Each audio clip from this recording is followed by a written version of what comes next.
¿Qué tal, amados hermanos? Tengan un bendecido día. Es una bendición y un gusto saludarles, enviándoles un fraternal abrazo, con la esperanza de que continúen gozando de las bendiciones de nuestro Dios a través de su amor incomparable, de buena salud, de su perfecta paz, juntamente con sus familias. Y hermanos, vamos a continuar con la reflexión de este día miércoles, que corresponde a la sección de los profetas. Y como lo hemos hecho día con día, voy a pedir que ahí usted en casa tome un espacio, un lugar, si su condición lo permite, pueda doblar rodillas o inclinar su rostro para poder orar juntos en esta hora. Hermano y hermana, le pido que me acompañe, por favor. Amantísimo Padre Celestial, que moras en los cielos y en la tierra, estamos agradecidos contigo por tu amor y por tu fidelidad. Y Señor, porque solamente por tu gracia hoy nos permites ver las obras maravillosas que tú has creado, Señor. Experimentar tu perfecta paz y tu amor inagotable y tu fidelidad. En el nombre de Jesús, en esta hora quiero rogarte que tu Santo Espíritu me ilumine, Señor, me instruya para compartir palabra tuya. Que de mis labios solamente salga palabra tuya, Señor, y no de hombre. Padre, que nuestros corazones sean receptivos, que nuestro entendimiento sea abierto, Señor, y podamos entender, comprender, escuchar atentamente tu palabra y nos hagas tú hacedores de ella, Señor, para crecimiento, Señor, en gracia y conocimiento tuyo. Padre, te lo pedimos en el nombre precioso de Cristo Jesús. Amén. Bien, mis amados hermanos, pues en esta hora vamos a compartir la reflexión acerca de la sección de los profetas, la sección del Antiguo Testamento, en este caso los profetas, y quiero comenzar compartiéndoles un texto en el capítulo 1 del libro de Jeremías. Dice la palabra de Dios de esta manera. Capítulo 1 de Jeremías, versículo 5, en la versión Biblia de las Américas, dice la palabra de Dios así: Antes que yo te formara en el seno materno, te conocí, y antes que nacieras te consagré, y te puse por profeta a las naciones. Esta parte, hermanos, o la idea de los profetas como intermediarios entre Dios y el ser humano, es muy antigua, no solamente en Jeremías, no solamente en Israel, sino también en otras sociedades antiguas. Y podemos ver otro texto de cómo Dios insta a un hombre para que le pida a Abraham que interceda por él. Vamos a ver capítulo 20 de Génesis, y en la primera parte del versículo 7, en la versión 60, dice la palabra de Dios así: Ahora devuelve la mujer a su marido, porque él es profeta, y orará por ti, y vivirás. De manera que Dios está instando a Abimelech para que le pida a Abraham que interceda por él, porque él es profeta. Mis amados hermanos, el papel de los profetas como voceros de Dios se ilustra a través de la relación entre Moisés y Aarón. Aarón fue designado por Dios para servir como la boca de Moisés y hablar por él. Esto usted lo va a poder ver en el libro de Éxodo capítulo 4, en los versos 12 al 16. También más adelante Moisés iba a ser descrito como el profeta de Moisés. Eso también usted lo podrá ver en Éxodo capítulo 7, versículo 1 y 2. Y estos ejemplos, hermanos, muestran que el profeta de Dios transmite las palabras de Dios al pueblo e intercede ante Dios por ellos. Y en ambos aspectos Moisés es el profeta que también en su llamado en el capítulo 3 de Éxodo establece un paradigma para las narraciones del llamado de los profetas que le van a seguir. Y hermanos, fíjese que aunque Dios es capaz de hablar en aquella zarza ardiente al entregar la ley, y en un susurro de una voz apacible que más adelante Elías escucharía, él con más frecuencia decide y elige hablar a su pueblo a través de aquellos que eligió como sus agentes de revelación. También después, debiendo una necesidad y para satisfacer esta misma de Israel, de una guía y dirección continua, después de la muerte de Moisés, el Señor prometió dar a otros profetas como Moisés. Mis amados hermanos, es un breve panorama acerca de un contexto histórico breve de la parte de los profetas o de la profecía. Pero también hay una sección dentro de esta historia que quiero compartirle, que tiene que ver con la profecía en el Antiguo Testamento y una división. Y de manera general se lo comparto solamente para que usted tenga conocimiento y más adelante en algunos estudios pueda profundizar acerca de esta división, de esta historia de la profecía del Antiguo Testamento. Pues esta historia de la profecía en el Antiguo Testamento se divide generalmente en 3 periodos. Por ejemplo, los profetas que ministraron durante los primeros años de la monarquía en Israel y Judá, tales como, por ejemplo, Samuel, Natán, Elías y Eliseo, pertenecen al periodo llamado preclásico. Debido a que no escribieron sus profecías en libros separados, esos profetas más a menudo son más recordados más por lo que hicieron que por lo que dijeron. Su prominencia en el registro de la historia de Israel, que va desde el libro de Josué hasta el final del segundo libro de Reyes, indica esa importancia. También, por otra parte, el periodo llamado clásico de la profecía israelita ve aparecer las primeras colecciones de oráculos escritos. Un oráculo, hermanos, son palabras pronunciadas por una deidad. En el significado y contexto bíblico se le traduce como la palabra de vida o palabra de Dios. Entonces, lo que hemos estado ahorita compartiendo es que en este periodo clásico se vio aparecer las primeras colecciones de oráculos escritos. Y en su mayor parte los profetas durante este periodo se agrupan en torno a 2 grandes crisis. Uno, la caída de Israel frente a los asirios. Esto está más o menos en Oseas y Amós en Israel, Isaías y Miqueas en Judá. Y la caída, por otra parte, de Judá ante los babilónicos, Jeremías, Nahum, Habacuc y Sofonías. Y finalmente los profetas exílicos y posexílicos hablaron la palabra de Dios al pueblo durante los años oscuros del exilio babilónico, Ezequiel y Daniel, y en el periodo de la restauración de Judá en Palestina, Ageo, Zacarías y Malaquías.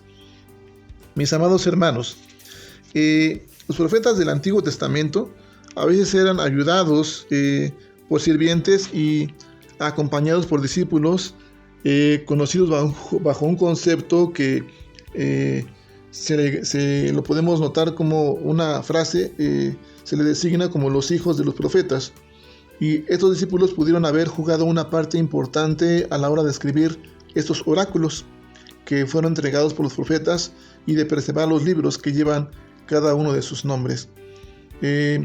Estos libros proféticos originalmente fueron escritos en pergaminos separados mucho antes de que fuera posible la producción de libros voluminosos y que fueran hechos en uno solo.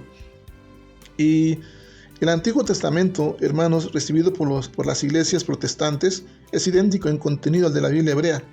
A pesar de las diferencias en el orden de los libros de Isaías, Jeremías y Ezequiel, los libros proféticos más extensos están ordenados de forma cronológica en la Biblia en español y van a aparecer al principio de la colección.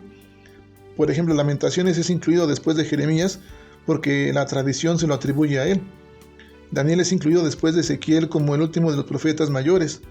Los 12 profetas menores continúan después de un orden, en un orden más o menos cronológico. Y en la Biblia hebrea, la última parte de la historia de Israel, desde Josué hasta Segundo de Reyes, es llamada profetas anteriores, debido a su interés en la profecía y su cumplimiento, mientras que los otros libros proféticos van a ser llamados profetas posteriores. Lamentaciones y Daniel se van a incluir en la última sección. Los escritos, junto con Job, Salmos y otros libros tales como Esdras, Nehemías y Crónicas, como lo veíamos el día de ayer en los libros históricos, hermanos. Quiero compartirle, mi amado hermano y hermana, que tanto en el texto hebreo del Antiguo Testamento como en la Septuaginta, que al día de hoy podrá ya usted recordar que es la Septuaginta, los profetas menores empiezan con Oseas y su descripción metafórica de la relación matrimonial entre Israel y su esposo, el Señor. Y acababan con Malaquías, el cual declara la oposición del Señor al divorcio y llama al pueblo a aferrarse firmemente a su relación de pacto con Dios. Ahora, hermanos, el orden griego en el que Oseas es seguido por Amós y Miqueas va a apuntar al juicio del Señor sobre el reino del norte como una lente a través de la cual puede verse la posterior destrucción de Judá y Jerusalén. La siguiente secuencia de Abdías, Jonás y Nahum se centra en la interacción del Señor con las naciones para juzgar y redimir. Y la secuencia diferente en el texto hebreo, el cual comienza con Oseas, Joel y Amós, se centra más en el destino de Judá, especialmente en el de Jerusalén, así como en los llamados a reunir a Israel y Judá bajo un monarca davídico. Pero sea cual sea el orden que se adopte, el libro de los 12 anima a los exiliados hermanos al servicio obediente y fiel hacia Dios, y va a anticipar el día en que el yugo de los profetas será quebrantado y la libertad volverá al pueblo de Dios, hermanos. Ahora, hay 6 partes, 6 puntos, hermanos, o 6 temas que contienen esta sección de los profetas, temas y estilos, y quiero compartírselos en esta sección. Primero es las metáforas matrimoniales, como hemos mencionado ya. Aquí el Señor utiliza el lenguaje del matrimonio y la intimidad para imprimir en su pueblo la cercanía de su relación con ellos y el fundamento en su solemne compromiso con ellos. Un lenguaje de matrimonio, intimidad, para imprimir en su pueblo la cercanía de su relación con ellos. Apúntelo, por favor, mi amado hermano y hermana. El número 2 es el litigio por el pacto. Este va a ser un tipo de oráculo en el que Dios trae contra el pueblo el reclamo de que han roto su pacto con él. Las características de un tribunal usando testigos y una acusación formal identifican esta forma, y con frecuencia los profetas acusaban a los ricos, a los poderosos y a toda la élite religiosa por oprimir a los pobres. Y los profetas criticaron la nación en su conjunto con el cargo de que no había conocimiento de Dios en la tierra. Apunte lo siguiente: el pueblo sabía acerca de Dios, pero no había mantenido una relación de fidelidad y confianza con Él. El número 3, hermano y hermana, oráculos contra las naciones. Estos discursos denuncian a los enemigos del pueblo de Dios por atacar a Israel. Israel no es más justo que sus vecinos, pero aun cuando el pueblo del Señor se encuentra bajo su juicio, Él ha de cumplir su promesa en el pacto abrámico al maldecir a aquellos que maldigan a Israel. Y como número 4, la enseñanza moral. Los pronunciamientos de los profetas con frecuencia condenan la desobediencia, la crueldad, el orgullo y la sensualidad, y denuncian la falsa religión, pero también la distorsión de la verdadera religión, especialmente cualquier ritual que oculte un corazón vacío, hermano y hermana. El número 5 es la tensión entre la verdadera y falsa profecía. Es decir, surgen conflictos entre los profetas de Dios y los profetas de los dioses falsos, los Baales, los profetas de Baal, los que recordamos en el primer libro de Reyes, capítulo 17 y 18. Y así como los profetas que falsamente afirman hablar en nombre de Dios, la prueba de que un profeta viene de Dios y no es un impostor se va a derivar de la comisión profética para transmitir la palabra divina. Las profecías deben ser verdaderas, hermanos, incluyendo aquellas que predicen sucesos futuros. La vida de un profeta ha de ser consistente con la ley de Dios. Finalmente, el mensaje del profeta debe ajustarse al carácter y la enseñanza de nuestro Dios. Y por último, hermanos, el nuevo pacto y reino mesiánico. Los profetas también fueron heraldos del nuevo pacto, mirando hacia el futuro reino mesiánico. Muchas profecías se refieren al Mesías. En el curso de su vida sobre la tierra, Jesús cumplió numerosas predicciones. Todas esas profesiones juntas son un testimonio persuasivo acerca del estatus único de Jesús. Quiero que me acompañe, por favor, porque Jesús iba a ser el centro mismo de la palabra profética. Acompáñeme al libro de Apocalipsis, capítulo 19, versículo 10. En esta versión, Biblia de las Américas, dice la palabra de Dios así: yo me postré a sus pies para adorarle, y él me dijo: mira, no lo hagas, yo soy consiervo tuyo y de tus hermanos, que retienen el testimonio de Jesús. Adora a Dios, porque el testimonio de Jesús es el espíritu de la profecía. El Nuevo Testamento entonces dice que el testimonio de Jesús es el espíritu de la profecía, y también que las promesas de Dios son en el sí y en el amén, por medio de nosotros, para gloria de Dios, mis amados hermanos. Ahora, la palabra profética, hermanos, va a describir una variedad de experiencias distintas en el Antiguo Testamento, pero a menudo toma forma de declaraciones de las palabras de Dios a su pueblo por medio de mensajeros autorizados y por dirección general de su pueblo y por medio de su espíritu. Ejemplos del posterior fenómeno incluyen la ocasión en que el espíritu fue derramado sobre los 70 ancianos de Israel y la obra de los levitas al dirigir al pueblo en adoración. Ambos tipos de ministerio profético estuvieron presentes de manera esporádica entre el pueblo del antiguo pacto, y los mensajeros autorizados llegaron para hablar de actos particulares de salvación y juicio en la historia de la redención, mis amados hermanos, mientras que Moisés oró por un derramamiento más general del Espíritu sobre el pueblo de Dios. Ahora, hermanos, en el Nuevo Testamento, Juan el Bautista representó al último y más grande profeta del Antiguo Testamento. Esto usted lo puede ver en el Evangelio de Lucas capítulo 7, versículos 24 al 28. El ministerio distintivo de los profetas del Antiguo Testamento terminó con la venida de Jesús como el máximo profeta, como él mismo sugiere. Todos los profetas anteriores apuntan a él, por lo que cuando él estuvo presente, la orientación futura de la profecía tuvo que sufrir un cambio permanente. En el día de Pentecostés, todo el pueblo del Señor recibió el Espíritu, y el don de la profecía continuó con los profetas de la iglesia primitiva hasta la muerte del último apóstol. Ahora, hermanos, también los aspectos de la profecía que involucran el derramamiento del Espíritu de Dios encuentran su clímax en el Nuevo Testamento con la venida de Jesús y el derramamiento del Espíritu. Todo el pueblo del Señor ha recibido el Espíritu Santo, cumpliéndose las peticiones de Moisés. El título profético del Antiguo Testamento, el hombre de Dios, se aplica ahora a Timoteo como pastor y a todos los cristianos quienes pueden tomar la palabra de Dios inspirada por el Espíritu y aplicarla a sí mismos y a otros para la corrección y el aliento mutuos. De manera que el ministerio de la palabra, hermanos, fue encomendado a los apóstoles y luego a la iglesia fundada en su testimonio. El Evangelio ya no se proclama en las muchas maneras que caracterizaban a los profetas del Antiguo Testamento.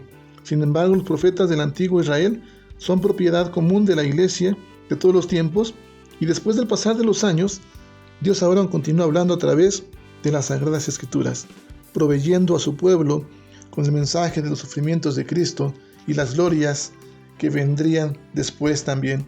Así que, hermanos, ¿qué es lo que podemos hoy aprender de este estudio?